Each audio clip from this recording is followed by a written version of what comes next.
Max Verstappen mengatakan gelar kejuaraan pembalap kedua menjadi biasa saja daripada yang pertama. Pembalap Red Bull saat ini difavoritkan untuk meraih gelar juara dunia tahun 2022 setelah memperjauh keunggulan poin atas pembalap Ferrari Charles Leclerc. Dengan upaya mempertahankan gelar juara dunia kedua yang semakin intensif, Verstappen mengakui bahwa pengalamannya mungkin akan menghasilkan respons yang kurang emosional jika ia berhasil meraih gelar kedua. Jika terjadi, saya pikir, meraihnya lagi akan menjadi kurang emosional dan biasa saja, via Verstappen untuk Channel 4. Sama seperti balapan pertama, ketika saya memasuki balapan pertama saya, itu adalah kemenangan paling emosional dari semuanya, selain dari kemenangan kejuaraan dunia. Momen lain tidak pernah seemosional itu, karena itulah setiap Anda merasakannya pertama kali, hal itu sulit dicapai di Formula One. Saya pikir itu akan berbeda, tetapi saya juga memilih untuk tidak terlalu memikirkannya. Kami dalam performa bagus, kami harus mempertahankannya. Lantas, dari pernyataan Max tadi, apa aja sih yang membuat dia gampang banget memenangi balapan demi balapan? Apakah kelihatannya memang dia pantas mempertahankan gelarnya?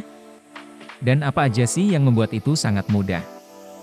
Jawabannya sebenarnya simpel. Faktor mobil dan Max itu sendiri.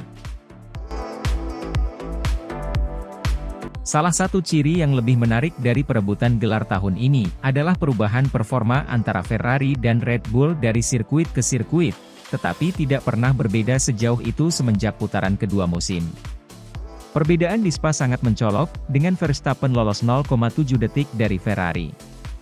Meskipun hanya pada putaran cepat di Q3. Performanya dalam balapan kemudian berlipat ganda dan membuat Ferrari tidak hanya tertinggal dalam hal waktu putaran langsung tetapi juga degradasi ban. Kepala tim Ferrari, Mattia Binotto mengakui hal tersebut.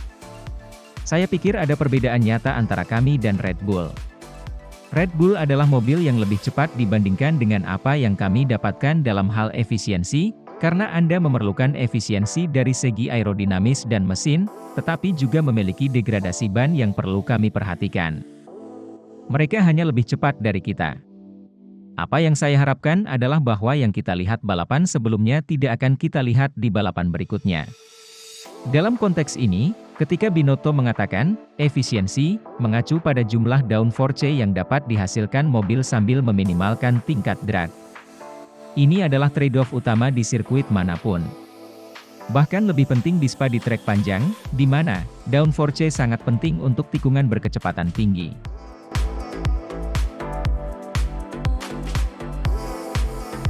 Tetapi bahkan jika tata letak trek dan kerumitan trek sesuai dengan kekuatan Red Bull, itu seharusnya tidak mengurangi performa Verstappen.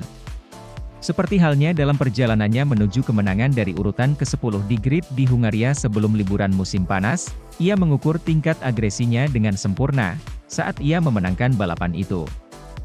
Sejak memenangkan kejuaraan itu tahun lalu, Max telah mengambil langkah lain, kata Christian Horner, kepala tim Red Bull. Dalam banyak hal dia menunjukkannya, dan dia mengemudi pada level yang luar biasa. Saya pikir, mengingat usia dan pengalamannya, apa yang kita saksikan saat ini adalah performa yang benar-benar menyatu dengan mobil yang superior. Ia berada di jalur tertinggi dalam karirnya. Menurut kalian apakah Max Verstappen akan kembali mempertahankan gelar juara dunia? Ataukah Ferrari akan bangkit untuk merebut itu? Menarik untuk disaksikan kelanjutan seri balapan Formula One musim ini. Jika kalian menyukai konten seperti ini, jangan lupa subscribe channel Racing Line Indonesia. Like video dari kami, dan jangan lupa nyalakan lonceng notifikasi. Sekian video dari kami, terima kasih sudah menonton ya.